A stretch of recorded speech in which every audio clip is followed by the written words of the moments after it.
नमस्कार दोस्तों, कैसे आप सभी लोग। उम्मीद करता हूँ सभी लोग अच्छे होंगे। आज का टॉपिक न्यूक्लियर फिजिक्स में हमारे पास है Gamow's theory of alpha decay. आज हम गमाउस थ्योरी के बारे में पढ़ेंगे।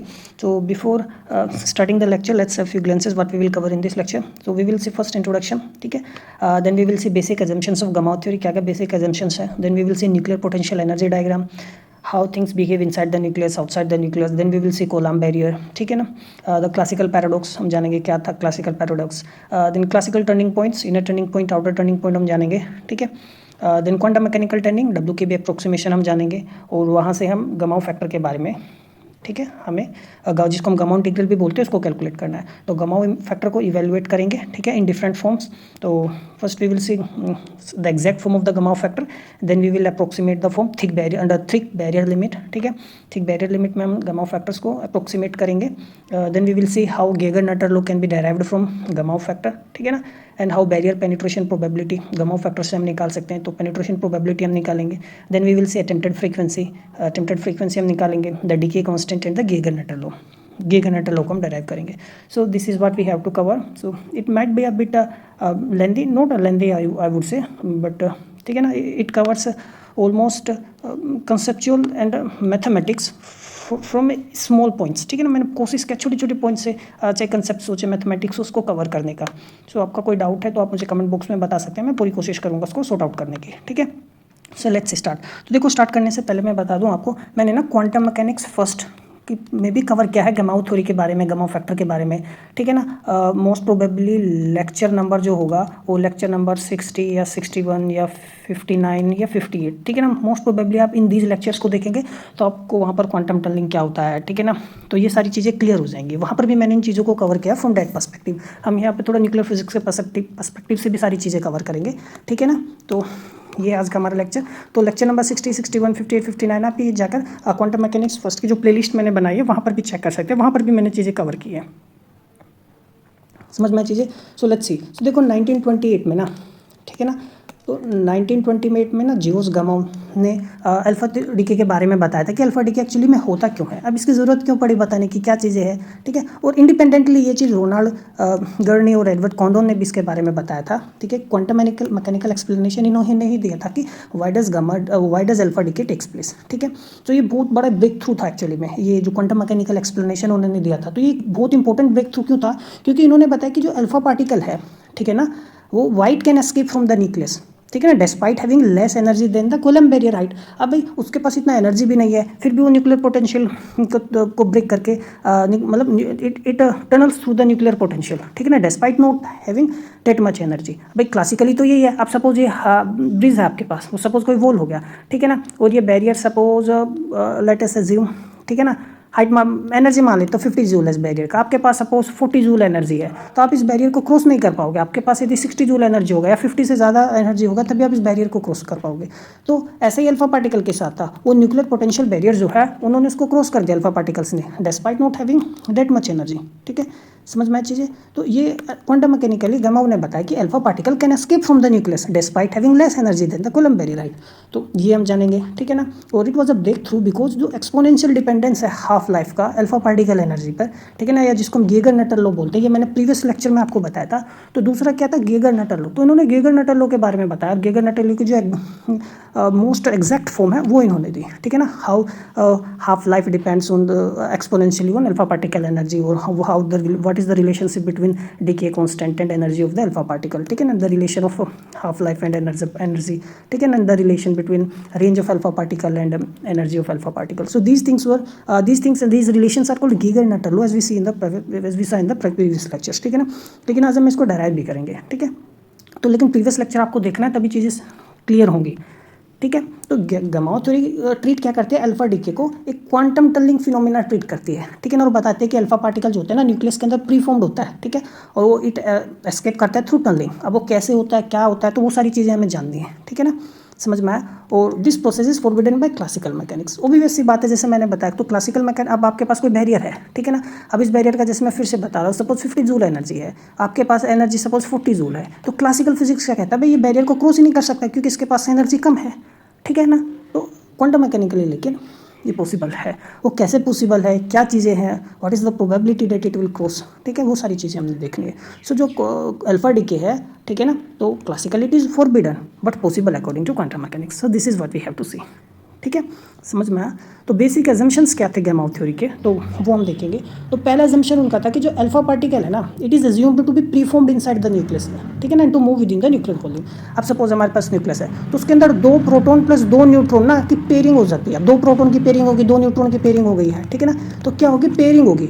तो वो न्यूक्लियस के अंदर इनकी पेयरिंग होती है, प्रीफॉर्म्ड होते हैं इनसाइड द न्यूक्लियस। अब न्यूक्लियस के अंदर अल्फा पार्टिकल्स क्या है, पेयरिंग हो गया, and it is in the motion inside the nuclear volume, ठीक है। न्यूक्लियस के अंदर इसका मतलब it is continuously moving and knocking at the barrier potential. ये सपोज सरफेस हो गया, या हम कहें फजी सरफेस जो न्यूक्लियस का होता है, ये मैंने प्रीवियस लेक्चर्स में भी आपको डिस्कस किया, ठीक है ना। It is continuously in the motion.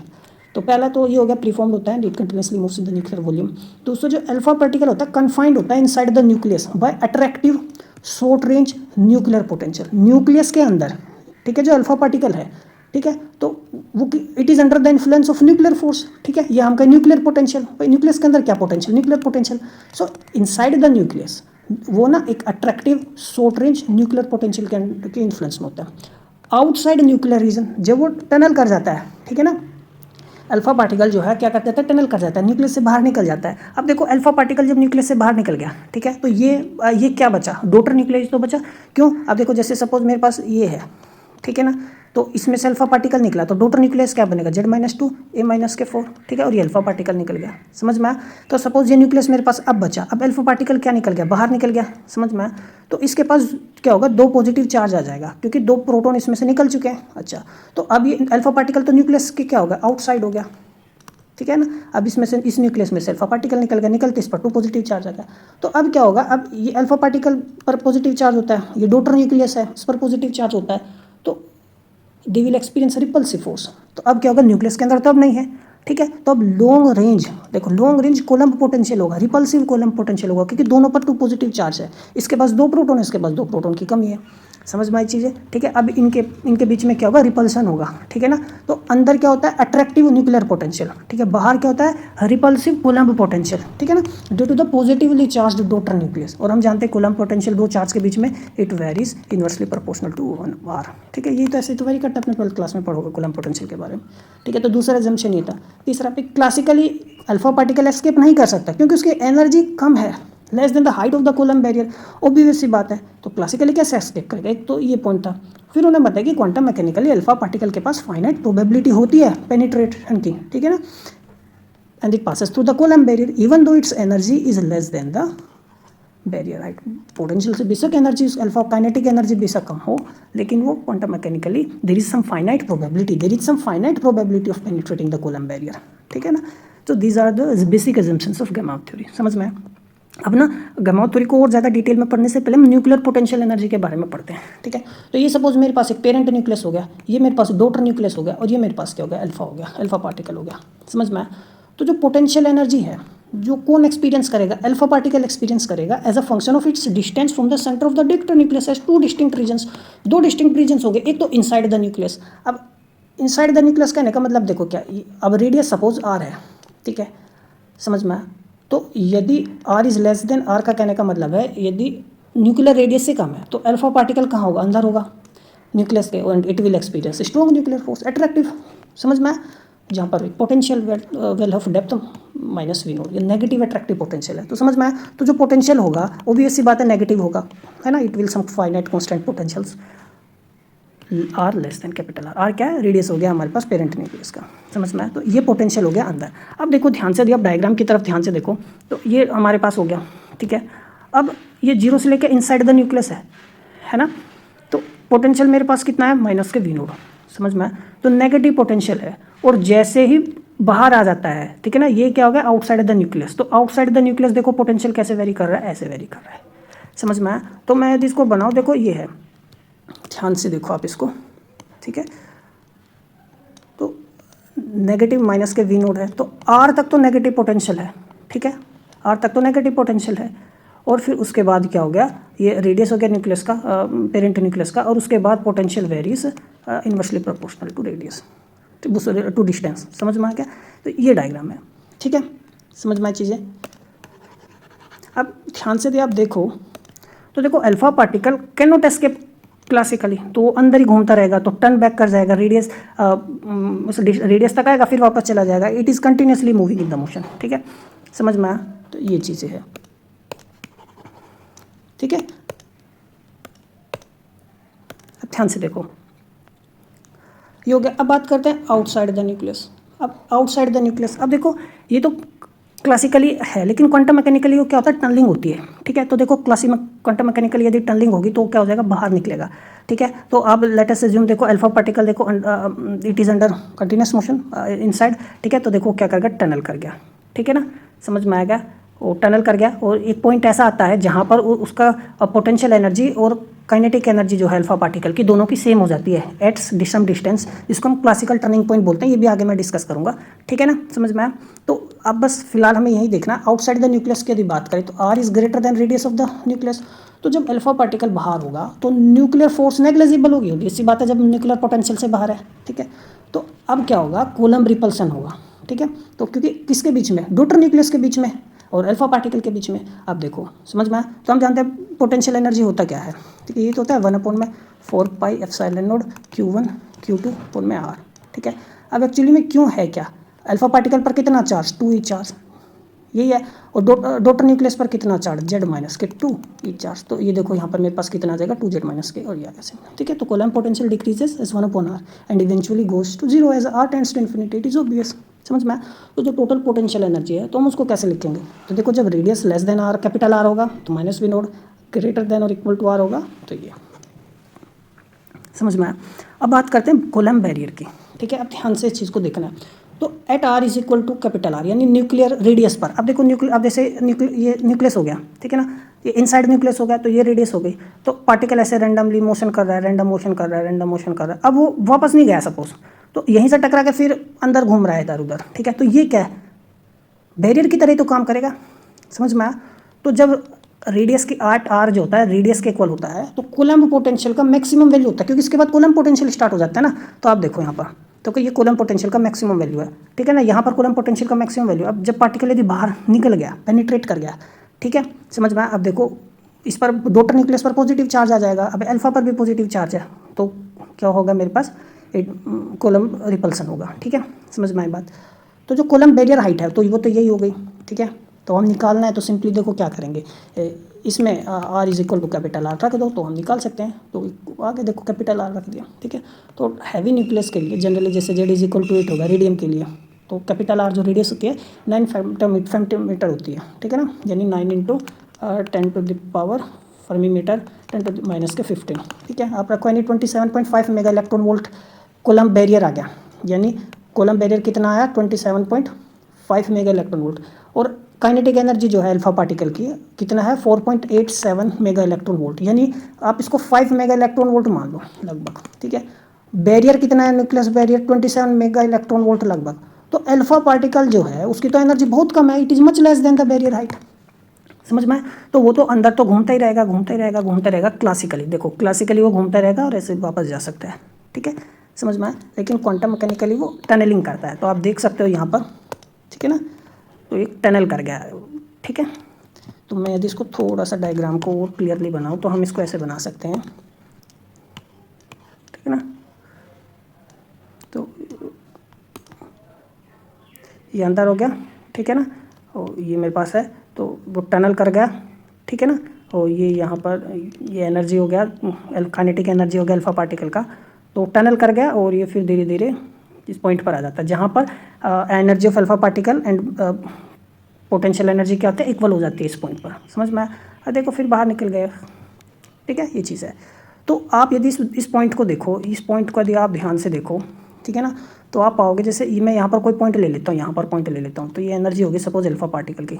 ठीक है, तो वैसे एक्चुअली में this energy the total energy, जहाँ पर ये एनर्जी डॉटर न्यूक्लियस की भी है और अल्फा पार्टिकल की भी है, लेकिन मैंने प्रीवियस लेक्चर में बताया था डॉटर न्यूक्लियस की का जो एनर्जी में कंट्रीब्यूशन होता है ना ऑलमोस्ट ना के बराबर होता है। अल्फा डीके में ना सबसे ज़्यादा एनर्जी, अब जैसे मेरे पास x is equal to Y plus alpha particle निकला, तो जो टोटल एनर्जी निकली है ना इसके पास तो 1 से 2% एनर्जी होती है और अल्फा 98 से 99% एनर्जी ले जाता है, तो इसलिए मोस्ट ऑफ द केसेस में नेगलेक्ट कर देते हैं। तो जो टोटल एनर्जी आती है तो उसको हम जनरली ये मानते हैं काइनेटिक एनर्जी है किसकी, अल्फा पार्टिकल की है, क्योंकि इसके पास 102% एनर्जी रहता है, बाकी 98 से 99% एनर्जी अल्फा पार्टिकल ले जाता है। तो मैंने प्रीवियस लेक्चर्स में इसको एग्जाम्पल के थ्रू बताया, ठीक है। तो बहुत सी चीज़ें तभी समझ में आएगी जब प्रीवियस लेक्चर देखोगे, ठीक है ना।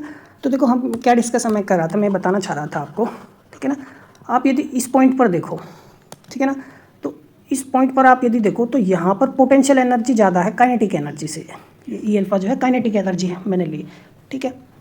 तो यह हम कह सकते हैं टोटल एनर्जी जो है अल्फा पार्टिकल की, ठीक है। तो ये तो इम्पॉसिबल हो गया एक तरीके से, क्लासिकली पॉसिबल ही नहीं है, समझ में। जैसे मैं टोटल एनर्जी लिखूँ तो क्या लिखूँगा मैं, काइनेटिक एनर्जी प्लस के पोटेंशियल एनर्जी, ऐसे तो लिखूँगा। तो एक तरीके से पोटेंशियल एनर्जी टोटल एनर्जी है मेरे लिए अल्फा पार्टिकल की। तो क्लासिकली हम जानते हैं यही हमेशा ज़्यादा हो सकता है ना, क्योंकि दोनों का सम करके तो टोटल एनर्जी आएगा, ठीक है। तो ये तो ज़्यादा हो नहीं सकता, लेकिन आप यदि यहाँ पर देखो ये ज़्यादा है और अल्फा पार्टिकल की एनर्जी कितना है, ये है, कम है ना, ये है। अब देखो यहाँ से मैं यदि करूँ तो ये v ज़्यादा है, पोटेंशियल एनर्जी ज़्यादा है टोटल एनर्जी से, तो इम्पॉसिबल है। तो ये जो रीज़न है ना, ये रीज़न जो है, इसी रीज़न को क्लासिकली फॉरबिडन रीजन बोलेंगे। आप यदि आरसी से बाद वाला कोई भी पॉइंट ले लो, यहाँ ले लो, इस पॉइंट पर देखो, ठीक है। तो टोटल एनर्जी पार्टिकल की ये हो गई और पोटेंशियल एनर्जी ये होगी, तो पोटेंशियल एनर्जी क्या है, कम, टोटल एनर्जी क्या है, ज़्यादा। तो ये क्लासिकली पॉसिबल है, ऐसा ही होना भी चाहिए। तो ये फॉरबिडन रीजन नहीं है, ठीक है ना, समझ में आया। तो फॉरबिडन रीजन कौन सा है मेरे पास, ठीक है। तो ये मेरे पास क्या हो गया, फॉरबिडन रीजन हो गया, ठीक है ना। ये मेरे पास फॉरबिडन रीजन है, ठीक है ना, ये फॉरबिडन रीजन हो गया। इसी को हम बोलते हैं क्लासिकल पैराडॉक्स में क्या क्या, देखो क्लासिकली अल्फा, अभी हमने यहाँ पे एग्जांपल जैसे लिया, तो alpha particle can not escape nucleus, क्यों नहीं न्यूक्लियस को एस्केप कर सकता, क्योंकि देखो टोटल एनर्जी कितनी अल्फा पार्टिकल की 4.87 मेगा इलेक्ट्रॉन वोल्ट, जैसे मैंने इस एग्जांपल में बताया, जो कि बहुत कम है कोलम बैरियर हाइट से, 27.5 मेगा इलेक्ट्रॉन वोल्ट है। तो वो कैसे जाएगा, नहीं जाएगा। तो classically particle can not penetrate potential barrier height than its total energy, it would simply be reflected back. तो सिंपली क्या करेगा, तो रिफ्लेक्ट बैक हो जाएगा। तो क्या क्लासिकली हो गया, समझ में आया। लेकिन देखा जाता है, एक्सपेरिमेंटली हमने देखा है, ऑब्जर्व किया है कि अल्फा पार्टिकल इमिट हो रहा है। इसी पैराडॉक्स को हम क्लासिकल पैराडॉक्स बोलते हैं, central paradox, get Gamow resolve using quantum mechanics, ठीक है ना। इसी पैराडॉक्स को गमाओ ने रिजोल्व किया था, ठीक है, यूजिंग क्वांटम मैकेनिक्स। सो अब देखो हम टर्निंग पॉइंट्स की यदि बात करें तो देखो पहला टर्निंग पॉइंट कहाँ है, ठीक है। तो देखो जैसे मैंने बताया पोटेंशियल एनर्जी डायग्राम जो मैंने अभी बताया, तो जो total energy of alpha particle, ठीक है। अब देखो जैसे मेरे पास ये हो गया जेड ए माइनस ए, ये ए माइनस के 4 जेड माइनस के 2, ये अल्फा पार्टिकल और ये एनर्जी निकलते हैं, इसको हम क्यू वैल्यू बोलते हैं, ठीक है, समझ में आया। तो दिस क्यू, अब ये एनर्जी जो है ना, it is distributed between daughter nucleus and alpha particle, ठीक है। लेकिन मैंने जैसे प्रीवियस लेक्चर्स में भी बताया था, मोस्ट ऑफ द एनर्जी जो है काइनेटिक एनर्जी, जो ये जिसको हम क्यू वैल्यू बोलते हैं, ये जो मीट हो रही है, it is taken by alpha particle. तो 98 से 99% एनर्जी जो है अल्फा पार्टिकल लेके जाता है। तो इसी वजह से ना इसको क्यू एनर्जी को, या ई से भी लिखते हैं हम, ठीक है ना, आप ई से भी लिखते हैं। तो इसी क्यू एनर्जी को हम मैक्सिमम टाइम्स क्या बोल देते हैं, alpha kinetic energy of alpha particle ही बोल देते हैं, क्योंकि ये बहुत ही कम है एनर्जी डॉटर न्यूक्लियस कैरी करता है। तो वो मैं कह रहा हूँ, ये जो टोटल एनर्जी है जो अल्फा डीके की, जो टोटल, ठीक है, तो total energy of alpha particle वो ई अल्फा ही है, क्योंकि equal to Q value of the decay, neglecting small और equal energy of daughter nucleus, उसको नेग्लेक्ट कर देते हैं, ठीक है।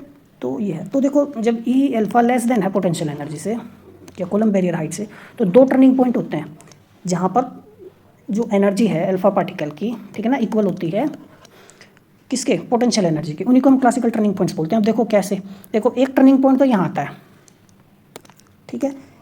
तो एक टर्निंग पॉइंट कहाँ पर है, जब पार्टिकल वापस जाएगा, देखो ये यदि आर की वैल्यू आर हो जाए, रेडियस ऑफ न्यूक्लियस हो जाए, तो पार्टिकल टर्न बैक कर सकता है। एक तो क्लासिकल टर्निंग पॉइंट ये है, दूसरा देखो क्लासिकल टर्निंग पॉइंट कहाँ पे है, आर सी, ये, ठीक है।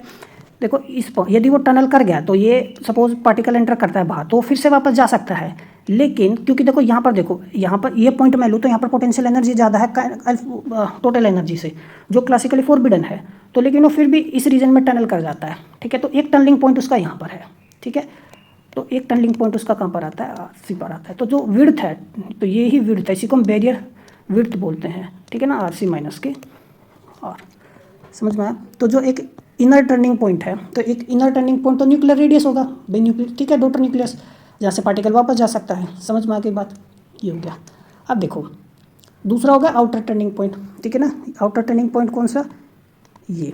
तो इसी पॉइंट पे तो क्या होगा, ठीक है ना, जो एनर्जी है इस पॉइंट पर आउटसाइड द न्यूक्लियस, जो कोलम पोटेंशियल एनर्जी है equals the alpha particle energy, इसी पॉइंट पर तो हो गया, ठीक है। देखो पोटेंशियल एनर्जी वेरी कर रहा है, ये टोटल एनर्जी होगी अल्फा पार्टिकल की, ठीक है। इसी पॉइंट पर ये वापस जा सकता है यहाँ पे, ठीक है, लेकिन ये टनल कर गया पूरी तरीके से बाहर। अब तो ये जो आर सी माइनस के आर है ना, ये विड्थ ऑफ द टनल कह सकते हैं, ये विड्थ ऑफ द बैरियर है, ठीक है। तो हम देखो हम जानते हैं वी आर क्या होता है हमारे पास 1/4 पाई एप्सिलॉन नॉट जेड माइनस के 2 स्क्वायर, ठीक है, आर स्क्वायर, सॉरी आर, ये आ गया। अब देखो यहाँ पर आर सी रखा तो ये मेरे पास ये बन गया, ई अल्फा हो गया। तो मैं आर सी की वैल्यू निकाल दी, इसकी क्लासिकल टर्निंग पॉइंट की वैल्यू निकाली। तो between R and R C region is classically forbidden, तो एक फोरबिडन रीजन है एक्चुअली में, ठीक है, because potential energy is greater than the total energy of the alpha particle. तो क्लासिकली पार्टिकल तो एंटर ही नहीं करना चाहिए इस रीजन में, लेकिन देखो फिर टनल कर गया, है ना, सुरंग करके निकल गया, क्वांटम मैकेनिकली जा सकता है। समझ में आया। तो जो प्रोबेबिलिटी है टनलिंग की वो डिपेंड करती है विड्थ पर। ये जो विड्थ है ना, विड्थ, तो विड्थ को कौन सी है, आर सी माइनस आर, ये बहुत ज़्यादा होगी तो टनलिंग प्रोबेबिलिटी है वो बहुत कम होगी। और ये किस पर डिपेंड करती है, हाइट पर, ये जो बैरियर की हाइट है इस पर भी डिपेंड करती है। तो जो प्रोबेबिलिटी है ऑफ टनलिंग की वो डिपेंड करती है विड्थ पर और हाइट पर फोरबिडन रीजन की। तो इस फोरबिडन रीजन की जो विड्थ है वो आर सी माइनस आर हो गई, ये विड्थ हो गई, ठीक है, और हाइट ये हो गई बैरियर की, तो इन्हीं पर डिपेंड करती है। समझ में आया, ठीक है। अब देखो ध्यान से, ठीक है ना, and the value V R minus, मतलब टोटल एनर्जी ज़्यादा है ना, तो ये डिफरेंस कितना आ रहा है, ये कम, जितना डिफरेंस कम होगा, हाइट जितनी कम होगी उतना ही ज़्यादा प्रोबेबिलिटी होगी टनलिंग की, और जितनी बड़ी हाइट होगी उतनी कम टनलिंग की प्रोबेबिलिटी होगी, ठीक है। समझ में आया। तो ये है, तो देखो यदि मैं इन दोनों का रेशियो भी निकालूँ तो आर सी अपॉन में आर, ठीक है, जनरली, और वी सी अपॉन में ई अल्फा का जो होगा वो लगभग ग्रेटर देन 1 ही आएगा, रेशियो ऑफ 2 टर्निंग पॉइंट्स की यदि मैं बात करूँ तो, ठीक है ना। समझ में आया। तो ये चीज़ है, क्योंकि ऑब्वियस ही बात है कि आर स्मॉल रहेगा तो ग्रेटर देन 1 ही आएगा, बहुत ज़्यादा डिफरेंस होगा, विड्थ तो ज़्यादा होगी तो बहुत ज़्यादा ग्रेटर देन 1 आएगा। या मैं कह सकता हूँ R C is greater than R, कब, थिक बैरियर, जब बैरियर क्या हुआ, थिक होगा, थिक बैरियर के केस में, ठीक है ना। समझ में आया। तो ये चीज़ें हैं। अब हम क्वांटम मैकेनिकल टनलिंग या डब्ल्यू के बी अप्रोक्सीमेशन के बारे में बात करते हैं। तो देखो यहाँ पर टनलिंग प्रोबेबिलिटी का फॉर्मूला डेराइव नहीं करूँगा, क्योंकि वो क्वांटम मैकेनिक्स में मैं ऑलरेडी डेराइव करा चुका हूँ उसको, ठीक है ना। कुछ फॉर्मूले आपको याद आनी चाहिए। अब देखो जैसे F is equal to M में होता है, तो ये फॉर्मूले आपको बार बार नहीं मतलब आपको पता होने चाहिए, ठीक है ना। फ्रॉम द फर्स्ट प्रिंसिपल ये चीज़ आपको नहीं बताई जाएंगी। तो इसी तरीके से यहाँ पर भी मैंने क्वांटम टनलिंग का जो फॉर्मूला है टनलिंग प्रोबेबिलिटी का, वो स्टेट क्या है, तो उसको मैं स्टार्टिंग से नहीं बताऊँगा, क्योंकि वही चीज़ें आपको पता होनी ही चाहिए, ठीक है ना। आप क्वांटम मैकेनिक्स में हमने उसको अच्छे से डेराइव किया हुआ है। तो हम जानते हैं क्वांटम मैकेनिकल टनलिंग क्या होता है, जब alpha particle classical forbidden region में एंटर कर जाता है बिटवीन 2 टर्निंग पॉइंट्स, उसी को हम क्वांटम टनलिंग बोलते हैं, ठीक है। और प्रोबेबिलिटी डिपेंड करता है कि विड्थ एक्सपोनेंशियली की विड्थ पर और हाइट क्या है बैरियर का, उसी पर प्रोबेबिलिटी ऑफ टनलिंग डिपेंड करते हैं, ये हमने जाना ही है। तो जो क्वांटिटेटिव ट्रीटमेंट होता है ना, वो डब्ल्यू के बी अप्रोक्सीमेशन मेथड पर डिपेंड करता है। तो हालांकि मैंने जब क्वांटम मैकेनिक्स में आपको पढ़ाया, अभी डब्ल्यू के बी अप्रोक्सीमेशन मेथड नहीं बताया, लेकिन मैंने डिफरेंशियल इक्वेशंस को सोल्व करके आपको समझाया है टनलिंग प्रोबेबिलिटी हम कैसे निकालेंगे, गमा फैक्टर हम कैसे निकालेंगे, ठीक है ना। ये मैं क्वांटम मैकेनिक्स सेकंड में आपको पढ़ाऊंगा, तो घबराने वाली कोई बात नहीं है, ठीक है ना। हमने दूसरे मेथड से ऑलरेडी चीज़ें कवर की हैं। तो मैं ये कहना चाहता हूँ, देखो जो क्लासिकली फोरबिडन रीजन है ना, ये वाला जो ये क्लासिकली फोरबिडन रीजन है, ठीक है, इसमें क्या होगा, आप मेरे पास जो स्क्रोडिंजर इक्वेशन होगी वो क्या, माइनस एच का टी स्क्वायर अपॉन में 2 म्यू, म्यू क्या हो गया, रिड्यूस्ड मास हो गया अल्फा पार्टिकल और डोटर न्यूक्लियस का, plus K V R is equal to E alpha. समझ में। कभी बुक्स में सिंपली ई लिखते हैं, टोटल एनर्जी लिखेंगे, ठीक है ना। डोटर न्यूक्लियस की भी इंक्लूड होती है और अल्फा पार्टिकल की भी इंक्लूड होती है। अब जैसे मैं ऑलरेडी आपको कई बार बता चुका हूँ, डोटर न्यूक्लियस की एनर्जी बहुत कम होती है, इसलिए हम ई अल्फा लिख लेते हैं, ठीक है। अब देखो ये मैं इसको इधर लेकर चला गया, या इसको उधर लेकर चला जाए, माइनस इधर चला जाएगा, हमने सिर्फ रीअरेंजमेंट किया है।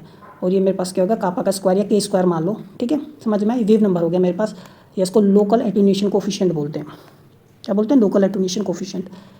समझ में आई चीज़ें। तो देखो आप ये एटोनेट हो रहा है ना, तो अंदर इस तरीके से let me draw it clearly.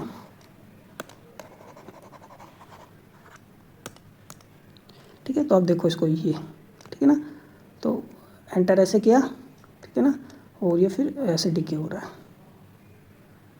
ठीक है।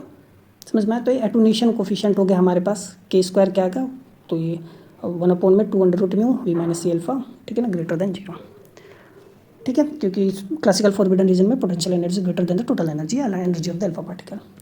आप ध्यान से देखो, अब डब्ल्यू को भी अप्रोक्सीमेशन लगाओ या ना लगाओ, जैसे मैंने बताया हम जब पोटेंशियल स्क्रोडिंगर इक्वेशंस को सोल्व करते हैं ना, ठीक है, तब भी उस केस में भी हमारे पास जो सॉल्यूशन आता है इस रीजन में स्क्रोडिंगर की जो सॉल्यूशन आता है फाई, ये एक्सपोनेंशियली वेरी करता है, ठीक है ना, एक्सपोनेंशियली वेरी करता है, ठीक है ना। किस तरीके से, ये हो गया रेडियस, ठीक है ना, अभी रेडियस आर से ज़्यादा ही होगा ना, आर, और ये मेरे पास कापा, ठीक है ना, डी आर, समझ में आया, ये हो गया, ठीक है।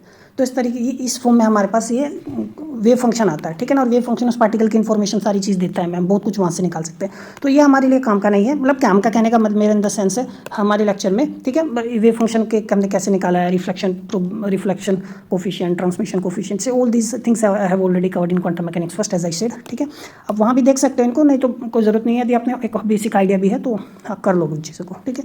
तो जो बैरियर पेनिट्रेशन प्रोबेबिलिटी है, जिसको हम ट्रांसमिशन कोफिशिएंट भी बोलते हैं, काफ़ी जगह पी से लिखते हैं, काफ़ी जगह टी से लिखते हैं, तो जो बैरियर पेनिट्रेशन प्रोबेबिलिटी है कि क्या प्रोबेबिलिटी है कि वो टनल कर जाएगा, ट्रांसमिशन कोफिशिएंट, तो वो जीरो नहीं आती क्लास में क्वांटम मैकेनिकली। अब वो जीरो नहीं आ रही है, कुछ वैल्यू आ रही है, तो इसका मतलब क्वांटम मैकेनिक्स क्या कह रहा है, टनलिंग हुई है। तो इसी तरीके से हम रिजोल्व करते हैं क्लासिकल पैराडॉक्स को। तो वो क्या होता है, एक्सपोनेंशियली माइनस के 2c, ये आता है हमारे पास, ठीक है, समझ में आया, ये हो गया, ठीक है। तो जी क्या है, गमाओ फैक्टर इसको हम बोलते हैं, या गमाओ इंटीग्रल बोलते हैं। तो जी की जो वैल्यू होती है वो होता है इंटीग्रेशन, ठीक है ना, आर से लेके आर सी तक, ये लोअर लिमिट हो गई, ये अपर लिमिट हो गई, ये कापा हो गया, और ये इनटू में डी आर, ये हमारे पास हो गया गमाओ फैक्टर, ठीक है। ये ध्यान रखना, एग्जाम में बहुत ज़्यादा पूछता है, 4 ऑप्शन आपको दे देगा, ये पूछ लेगा आपसे क्या होता है, ठीक है ना। तो इंटीग्रेशन आर इंटू में आर सी, समझ में आया, और आप इसको लगा सकते हैं 2 म्यू, ठीक है ना, वी माइनस के ई अल्फ़ा 1 अपॉन में एच कट, या अपॉन में एच कट स्क्वायर अंदर लिख लो, ठीक है, ये डी आर आ गया, समझ में आया। ये गमाओ फैक्टर है, हमें इसकी, अब हम गमाओ फैक्टर को यदि हम इसको सोल्व कर लेंगे, फिर इसमें रख लेंगे, तो हम ट्रांसमिशन प्रोबेबिलिटी निकाल सकते हैं, समझ में आया। तो ये चीज़ है। तो जो एक्सपोनेंशियल डिपेंडेंस है ना पी का, आप देखो पी के एक्सपोनेंशियली डिपेंड कर रहा है गमाओ फैक्टर पर, ठीक है। तो ये शो करा है कि स्मॉल चेंज यदि अल्फा पार्टिकल एनर्जी में होगा तो वो एक लार्ज चेंज प्रोड्यूस करेगा हाफ लाइफ में। कैसे, वो हम शो दिखाएंगे आपको, ठीक है ना, समझ में ऐसे। सो लेट अस सी, तो अब इसको सोल्व करते हैं। तो कुछ नहीं करना, देखो वी आर का वैल्यू क्या होता है, ये हम जो जानते हैं 2z माइनस 2 स्क्वायर, रख दो उठा के, 2 म्यू बाहर ले लो, देखो √2 म्यू बाहर आ गया एच कट आर से, और ये वी की जगह मैंने सिंपली पोटेंशियल की वैल्यू रख दी है, ये अल्फा डी आर सिंपली आ गया, ठीक है। अब हम जानते हैं क्या आर सी की वैल्यू कितना हो गया, ठीक है, 2z माइनस के 2 E square 4 pi epsilon naught a alpha, ये तो होता है, ठीक है। ये ए अल्फ़ा इधर चला गया, आर सी ये आ गया मेरे पास, सिंपल है, याद रखना। अब हमको क्या करना है, इतना किया हमने, ठीक है। अब आप यदि गौर से ध्यान से देखो, इसको अब यदि कॉमन भी लो, मतलब कॉमन कहने का मतलब देखो, मैं यदि ऐसे लिखूँ √2 म्यू एच कट और आर सी, ठीक है। तो देखो 2z minus 2 E square upon में 4 पाई एप्सिलॉन नोड, तो मैं इसको ई अल्फ़ा लिख सकता हूँ, ये इधर चला गया यदि, ठीक है। तो मेरे पास से ई अल्फ़ा आर सी आ गया, और नीचे क्या बचा, सिंपली आर, और ये माइनस के ई अल्फ़ा, ठीक है, और ये डी आर। तो ई अल्फ़ा अंडर रूट में बाहर ले लेंगे, तो देखो बाहर आ जाएगा ना, तो ये 2 म्यू ई अल्फ़ा अपॉन में ई एच कट और आर सी, ठीक है। तो ये आर सी अपॉन में आर माइनस के 1 डी आर, ये आ गया मेरे पास, तो ये बन गया सिंपली, ठीक है। अब हमें क्या करना है, तो let us assume R is equal to R C sine square theta, ठीक है। तो D R is equal to 2 R C sine theta को क्या बोलूँ फिर मैं, कोस थीटा हो जाएगा डी थीटा, ये बन गया मेरे पास। अब लिमिट भी, अब आर को मैंने थीटा में चेंज किया, तो लिमिट को भी मैं थीटा में लिखूंगा। तो लिमिट आप देखो, अब जब लिमिट आप इस लोअर लिमिट ये लेंगे, तो जब lower limit R is equal to R है, ठीक है, तो उसके इसमें क्या होगा, तो इसमें रखेंगे तो सिंपली क्या मिलेगा, R is equal to R C sine square theta. तो मान लो थीटा नोड मेरे पास आ गया, मतलब लोअर लिमिट को मैं थीटा नोड मान लेता हूँ, तो ये कितना आएगा, साइन इनवर्स आर अपॉन में आर सी, ये आ गया, ठीक है। अब अपर लिमिट क्या है आर सी, अब इसमें आर सी रखोगे, ये कट जाएगा, तो साइन स्क्वायर थीटा 1 की वैल्यू कब आ जाएगी, जब थीटा पाई बाई 2 होगा, समझ में आया। तो थीटा पाई बाई 2 होगा, तो लिमिट तो मैंने चेंज अपनी कर ली, ठीक है, समझ में आया। तो लोअर लिमिट भी आ गई मेरे पास, अच्छा, और मेरे पास अपर लिमिट कितनी है, ये पाई बाई 2, तो ये आ गया। अब इसको चेंज करते हैं, इसको सोल्व करते हैं। तो देखो आर सी अपॉन में आर माइनस 1 है, तो देखो ये R is equal to R C sine square theta है, 1 upon sine square theta minus 1, तो 1 माइनस साइन स्क्वायर थीटा क्या होगा, कोस थीटा अपॉन में साइन स्क्वायर थीटा, ठीक है। अंडर रूट लेंगे तो कोस थीटा अपॉन में साइन थीटा आ जाएगा। तो सिंपली अब आपको कुछ नहीं करना, वैल्यूज पुट करनी है। तो जो जी की वैल्यू थी आपके पास √2 म्यू ई अल्फ़ा अपॉन में एच कट, है ना। तो लोअर लिमिट आपके पास थीटा नोड है, ये π/2 है, theta naught sine inverse under root ये है, ठीक है। और ये अभी आपने निकाला है कितना, ये यहाँ रखो सिंपली कोस थीटा अपॉन में साइन थीटा, और ये 2RC sine theta cos theta D theta, ठीक है।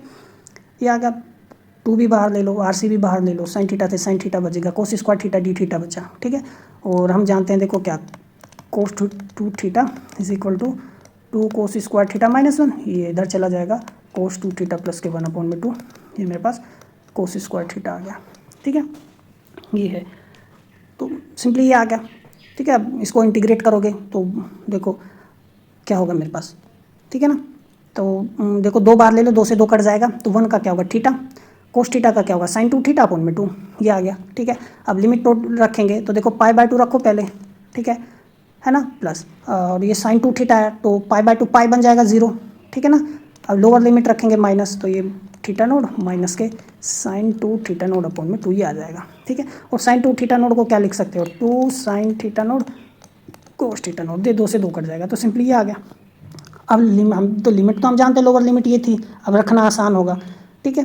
तो देखो हम जब theta naught sine inverse upon ये है, तो sine theta under root r upon में RC हो जाएगा, कोस थीटा नोड क्या होगा अंडर रूट 1 - 1 अपॉन RC, क्योंकि कोस थीटा भी तो चाहिए सिंपली।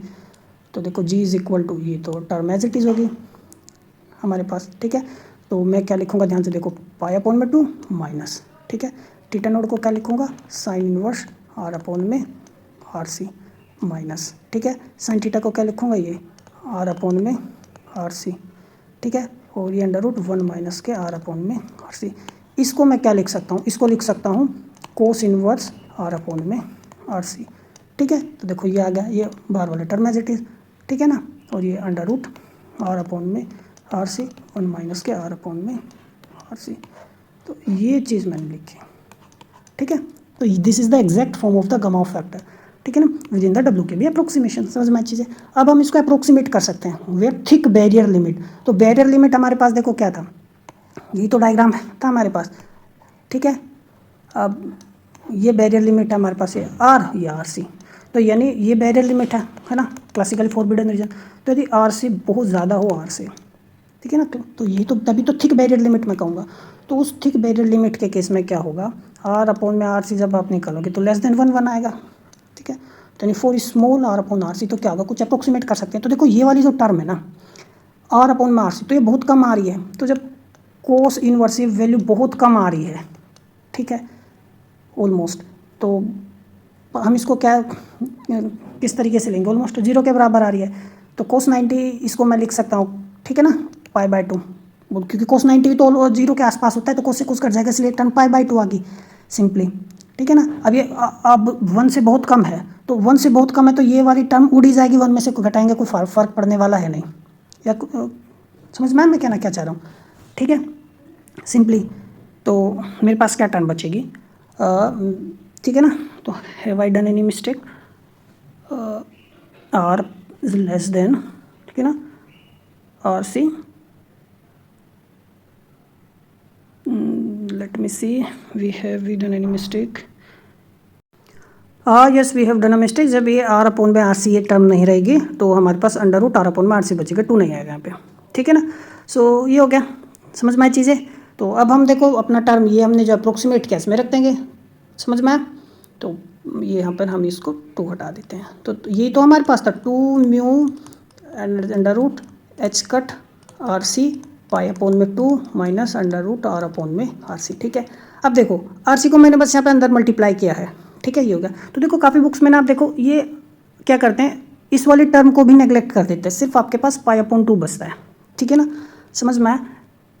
लेकिन यहाँ पर देखो क्या 1 में से कुछ घट रहा था, तो हम ऑलरेडी कम वैल्यू आएगा, फिर उसमें मल्टीप्लाई करेंगे तो और कम हो जाएगा, तो हमने इसको इस वाली टर्म को ना नेग्लेक्ट कर दिया था, ठीक है ना।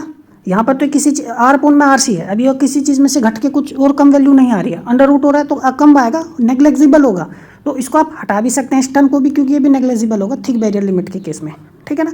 तो काफ़ी बुक्स में ना इस टर्म को उड़ा देते हैं, नहीं रखते, ठीक है ना। मैंने इसको रिटेन किया है, it's not a big deal, समझ में। So this expression shows that gamma factor increases strongly when the alpha particle energy decreases, ठीक है, समझ में आया। अब हम इसको अब जिसमें बताइए हमारे पास अप्रोक्सीमेट फॉर्म है, तो इसको थोड़ा सा हम फर्दर क्या करते हैं, सोल्व करते हैं, ठीक है। सो लेट अस सी।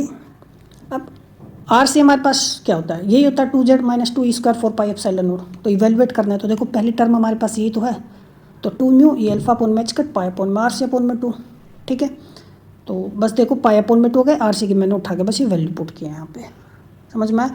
2 से 2 काट दो और बाकी 4 टर्म मेरे पास एज इट इज़ हो गया। ये अंडर रूट ई अल्फा है ऊपर है, ई अल्फा है, तो ये अंडर रूट ई अल्फा नीचे आ गया, बस सिंपली, और कुछ नहीं किया। सेकंड टर्म देखो क्या है, इसको इधर लेकर जाओ, ठीक है ना, समझ में आया। तो 2 2 हटाते हैं यहाँ से, ठीक है। तो अंदर सिंपली ये हो गया, आपको बस आर सी का वैल्यू पुट करना है। देखो ये आपने आर सी का वैल्यू पुट कर दिया, ठीक है। तो अब देखो ये अंडर रूट 2 यहाँ, अंडर रूट 2 यहाँ है, तो अंडर रूट 2 कितना होगा 2, और ये 2 ऑलरेडी है, तो देखो 4 हो गया, 4 अपॉन में एच कट। तो ये अंडर रूट अल्फा से ये अंडर रूट अल्फा कट जाएगा, समझ में आया। अंडर रूट म्यू अंदर चला गया और ये सारी टर्म एज इट इज़ है, ठीक है। तो अब मैं गामा फैक्टर को अपने ये यहाँ पर क्या कर सकता हूँ, लिख सकता हूँ, समझ में आया चीज़ें, ठीक है। तो लेट मी सी, यहाँ पे 2 नहीं आएगा, ये 2 यहाँ पर हम लिखेंगे इसको, ठीक है, समझ में आया। तो एक सिंपल एक्सप्लेनेशन है, काफ़ी बुक्स में इसको बस यहीं तक छोड़ देते हैं। गामा फैक्टर को बोलते हैं, जिस गामा फैक्टर आ गया आपके पास 2 म्यू ई अल्फा अपॉन में एच कट और ये पाई आर सी अपॉन में 2, ये आ गया, बस खत्म, ठीक है ना, समझ में आया। और हम इसको फाइन स्ट्रक्चर कांस्टेंट के टर्म्स में लिख सकते हैं। ई स्क्वायर अपॉन में 4 pi epsilon naught H cut C होता है। तो देखो ई स्क्वायर अपॉन में 4 pi epsilon naught H cut है, ऊपर नीचे सी की मल्टीप्लाई कर दो तो आपके पास देखो क्या बन जाएगा, ये बन जाएगा, समझ में आया, ठीक है। कोई डाउट है तो सी वो अंदर ले गया मैंने, सी स्क्वायर लिखा और बाकी टर्म मेरे पास देखो क्या हो गई, एज इट इज़ हो गई, ठीक है ना, समझ में आया चीज़ें। और इसको हम फर्दर देखो कैसे, यदि आप ध्यान से देखो उसको हम करें सोल्व, तो बहुत आसान है, बहुत ही ज़्यादा आसान है। हम इसको कहीं से भी दोनों फॉर्म से लिख सकते हैं। देखो जी है, ठीक है, तो बाकी चीज़ें देखो पाई है ना, चार्ज का square 4 pi epsilon naught H cut, ठीक है ना, 2 mass of alpha particle, these are just constant. तो मेरे पास तो मैं उसको मैंने क्या लिखा, ए कांस्टेंट वैल्यू लिखा, और जेड माइनस के 2 और फिर नीचे क्या लिखा, अंडर रूट एनर्जी, ठीक है।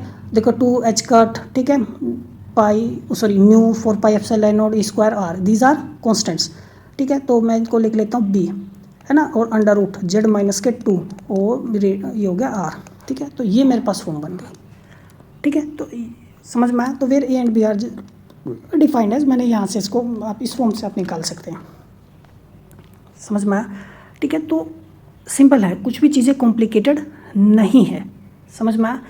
यहाँ से भी हटा लेना, ठीक है। तो ये मैं इस तरीके से फॉर्म में भी लिख सकता हूँ। तो अब यदि आप ध्यान आओ तो ये गामा-न्यूटन लॉ की फॉर्म की तरह कुछ बन रहा है, तो हम इसी तरीके से गामा-न्यूटन लॉ यहाँ से निकालते हैं, समझ में। आर की वैल्यू ही हो गई। तो देखो जो फर्स्ट टर्म है ना वो डोमिनेटिव टर्म होती है, ये डोमिनेटिव टर्म है गामा फैक्टर में, ठीक है। और it strongly depends on the energy of the alpha particle, ठीक है। This term is responsible for गामा-न्यूटन लॉ। जो सेकेंड टर्म है, ठीक है, ये वाली, ये डिपेंड करती है nuclear only on the nuclear charge and radius, ठीक है ना, basically on the nuclear radius, और स्लोली वेरी करती है from one nucleus to another and act as a small correction. It is just act as a small correction and can be neglected. तो ये neglect कर देते हैं, तो ये टर्म क्या करते हैं, नेग्लेक्ट कर देते हैं, जैसे मैंने अभी बताया। तो ये टर्म आपको काफ़ी उसमें मिलेगी नहीं, लेकिन मैंने इसको रखा हुआ है काफ़ी, एक आध बुक्स में इसको आप थोड़ा हायर उसमें जाएंगे तो इस टर्म को रिटेन करते हैं। It act as a small correction, समझ में आया, ठीक है। आप देख सकते हो जेड माइनस वाले 2 टर्म है, ठीक है, समझ में आया। तो ये चीज़ है। अब बात करते हैं देखो बैरियर पेनिट्रेशन प्रोबेबिलिटी। तो barrier penetration probability alpha particle की, ठीक है ना, समझ में आया। It gives the finite probability that it will tunnel through the barrier. तो ये होती है P exponential minus 2g।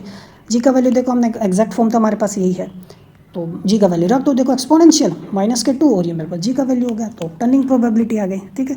Thick barrier के केस में क्या आएगा, थिक बैरियर के केस में देखो हमारे पास गामा फैक्टर ये आता है, हम आरसी की वैल्यू पुट करते हैं, ठीक है। तो सिंपली कुछ नहीं करना, यहाँ पर ये वाली वैल्यू रख दो थिक बैरियर के केस में। तो थिक बैरियर के केस में आपके पास, ठीक है ना, ये वैल्यू आ जाएगी, समझ में आया। तो कुछ नहीं करना, बस p is equal to exponential minus K 2g तो था, आप 2 की मल्टीप्लाई करो, यहाँ 4 हो गया, यहाँ 2 की मल्टीप्लाई करो 4 हो गया, माइनस यहाँ आ जाएगा, माइनस माइनस से प्लस हो जाएगा, समझ में आया। तो काफ़ी बुक्स में जैसे मैंने बताया सेकेंड वाली टर्म नहीं रहेगी, ठीक है, इस केस में। तो सिंपल है, इसी तरीके से पेनिट्रेशन प्रोबेबिलिटी हमने निकाला। अब अटेम्प्टेड फ्रीक्वेंसी की यदि बात करें तो देखो अटेम्प्टेड फ्रीक्वेंसी क्या होगा, नोकिंग फ्रीक्वेंसी, एस्केप फ्रीक्वेंसी, यानी नंबर ऑफ टाइम्स पर second alpha particle strikes the column barrier. ये न्यूक्लियस होगा, पार्टिकल ऐसे जा रहा है, ऐसे जा रहा है, ऐसे जा रहा है, ऐसे जा रहा है, तो टाइम कितना ट्रेवल कर रहा है, 2 times of the radius. And suppose alpha particle है सम वेलोसिटी, तो ये टाइम आ गया travel across the nuclear diameter fourth back and fourth. समझ में? फ्रीक्वेंसी, अटेम्प्टेड फ्रीक्वेंसी क्या होगा हम जानते हैं, इट्स सिंपल। एक टन है वन इन उसमें टन बैक एंड फोर्थ लिया इन टाइम टी, तो one back and fourth condition के लिए क्या होगा, ये वी अल्फा अपॉन में 2r हो जाएगा। ये इसका उल्टा हो गया। समझ में? तो एनर्जी होती है अल्फा पार्टिकल की, काइनेटिक एनर्जी 1/2, ये हो गया। रेडियस हो गया, रिड्यूस्ड मास, जैसे मैंने बताया मास ऑफ अल्फा पार्टिकल भी ले सकते हो। ठीक है, तो वी एम मैंने निकाला, तो सिंपली उठा के रख दो, तो F is equal to 1/2r, और ये मैंने निकाला है वी कितना 2, ये अल्फा अपॉन में म्यू। समझ में? बेसिकली काफ़ी सिंपल है, हो गया। ये लगभग 10⁻20 सेकेंड इनवर्स आता है हैवी न्यूक्लियस के लिए। बात करें यदि decay constant and Geiger Nuttall law की, तो देखो ईच स्ट्राइक क्या gives alpha particle a chance to tunnel through the barrier. ठीक है, एंड द डीके कांस्टेंट क्या होता है, और डीके कांस्टेंट यानी प्रोबेबिलिटी पर यूनिट टाइम, यही तो होता है। और ये 1/Δt क्या होता है, फ्रीक्वेंसी होता है, हमने देखा। तो लैम्डा को क्या लिख सकता हूँ मैं, एफ इंटू में पी। समझ में? और एफ मैंने अभी भी निकाला है वी अल्फा अपॉन में 2r, पी कितना निकाला ई माइनस के 2z, ये गमा फैक्टर होता है। समझ में? तो गमा फैक्टर यदि थिक बैरियर लिमिट के लिए मैं लूँ, तो थिक बैरियर लिमिट के केस में हमारे पास ये आता है। ठीक है, तो आप रख दो यहाँ पर। तो देखो सिंपली देखो वी अपॉन में 2r, तो ये हो गया एक्सपोनेंशियल, और ये टर्म आ गई, 4 आ गया। समझ में आया चीज़? ठीक है, तो ये डी के कॉन्स्टेंट आ गया। तो यहाँ तक भी आप याद रखोगे तो काफ़ी इंपॉर्टेंट है। बस गमा फैक्टर का ये फॉर्मूला है। ये सिंपली जैसे मैंने बताया, काफ़ी उसमें हम ये वाली टर्म्स होती है, it acts as an small correction. ठीक है ना, बहुत कम वैल्यू आती है इसकी, तो यहीं तक हम रखेंगे तो चलेगा। अब नेचुरल लॉग ले लो आप इसको, ठीक है, ताकि हम गेगर नटल लॉग को डायरेक्ट कर सकें। तो आप देखो जब लॉग लेंगे तो ये आ गया, ये इसका लॉग हो गया, ये एक्सपोनेंशियल टर्म में आगे आ जाएगी सिंपली, ये एक्सपोनेंशियल टर्म थी, ये आ गया मेरे पास सिंपल। ठीक है, समझ में? ये देखो ऐसे ही है, ये मेरे पास v अपॉन में 2r, ये टू द पावर माइनस जी तो है, तो ये मेरे लॉग लेने पर क्या होगा, इनफ्रॉम 2r माइनस के जी, तो जी को मैंने यहाँ पे ये लिखा हुआ है। ठीक है, तो सिंपली यदि मैं कॉन्स्टेंट्स को लूँ तो देखो ये वाली जो टर्म है ना, ये वाली जो टर्म, ठीक है, आप सॉरी इसको ना, इसको ऐसे इसको बताता हूँ मैं, ये वाली टर्म देखो, एक तो ये टर्म हो गई और एक ये टर्म हो गई। ठीक है, ये इसको मैंने कांस्टेंट मान लिया, C1 लिया, तो ये डिपेंड करती है न्यूक्लियर रेडियस पर और वेलोसिटी ऑफ अल्फा पार्टिकल पर। ठीक है, तो ये जो सेकेंड टर्म होती है ना, ये वाली, मतलब इसी टर्म की मैं बात कर रहा हूँ, ये स्लोली वेरिंग है। ये फर्स्ट टर्म मेरे लिए ये होगी, और ये क्या है, ये सेकेंड टर्म है ये वाली। ठीक है ना, स्लोली वेरिंग है न्यूक्लियर रेडियस पर, और एक गिवन डीके सीरीज के लिए हम जनरली इनको कांस्टेंट मानते हैं। ठीक है, और they can almost be neglected. Another constant की यदि बात करूँ मैं इसकी, तो ये मैंने यहाँ पे लिखा सिंपली। ठीक है, 4 पाई से 4 पाई काट दो, Z-2, ये आ गया मेरे पास। तो दो कांस्टेंट, एक तो देखो ये लिया, एक ये लिया। ठीक है, अंडर रूट अल्फा को मैंने छोड़ दिया, बस ये एनर्जी हो गया। तो देखो ये तो है, यदि आप ध्यान से देखो तो एक इसको मिला के तो मैंने क्या लिखा, C1, और इसको मैं क्या लिख रहा हूँ, माइनस के C2, और नीचे क्या अंडर रूट अल्फा, वो सॉरी काइनेटिक एनर्जी, तो ये लिखा है मैंने सिंपली। ठीक है, तो हम कन्वर्ट कर सकते हैं बेस को, log 10 को, तो इसको जब कन्वर्ट करेंगे सिंपली, तो log 10 से डिवाइड करना पड़ेगा। log 10 से डिवाइड किया तो अनदर कांस्टेंट ए भी ले लो, नाम चेंज करना है। ठीक है, और ये हो गया सिंपली, और यही तो मेरे पास गेगर नटल लॉ होता है। ठीक है, यही मेरे पास क्या है, गेगर नटल लॉ है। ठीक है ना, हाफ लाइफ के टर्म्स में लिखना होगा तो क्या हम जानते हैं ये हमारे पास क्या होता है। ठीक है ना, ln अपॉन में लैम्डा, तो ये माइनस आएगा तो इधर माइनस चला जाएगा, तो बीच में प्लस आ जाएगा, यहाँ पे तो प्लस आ जाएगा। कॉन्स्टेंट्स चेंज हो गए, तो जो कॉन्स्टेंट्स है गेगर नटल लॉ में, वो एटॉमिक नंबर जो है डॉटर न्यूक्लियस का, उस पर डिपेंड कर रहे हैं। ठीक है, समझ में आया? क्योंकि ये देखो ना, Z-2 है ना, क्योंकि कॉन्स्टेंट्स में आपने क्या लिया, Z-2 भी तो आ गया ना, Z-2 भी तो कॉन्स्टेंट्स में, Z-2 क्या atomic number of constant ड्यूटर nucleus. तो काफ़ी बुक्स में ना आपको ऐसे लिखा मिलेगा, log 10 अल्फा ए, उनको कॉन्स्टेंट्स में एब्जॉर्ब नहीं करते, अलग से लिख लेते हैं Z-2।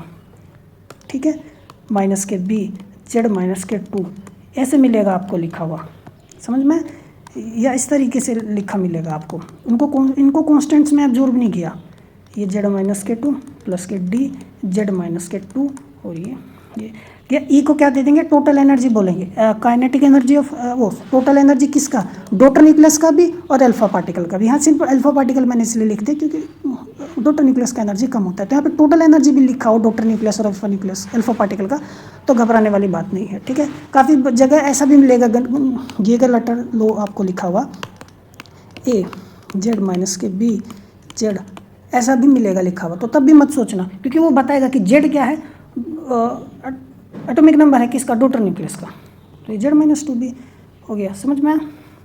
तो ये चीज़ है, वो बताएगा आपको, लिख के देगा। तो जेड हो गया तो पेरेंट न्यूक्लियस होगा, तो जेड माइनस 2 डॉटर न्यूक्लियस हो जाएगा, समझ में आया। तो घबराना नहीं है कि भाई क्या क्या फॉर्म में लिख दिया, समझ में नहीं आ रहा, कहीं कुछ लिखा हुआ कहीं कुछ, ऐसा नहीं है, ठीक है। तो ये था हमारा आज का लेक्चर, मिलते हैं अगले लेक्चर में, तब तक पढ़ते रहिए, नमस्कार।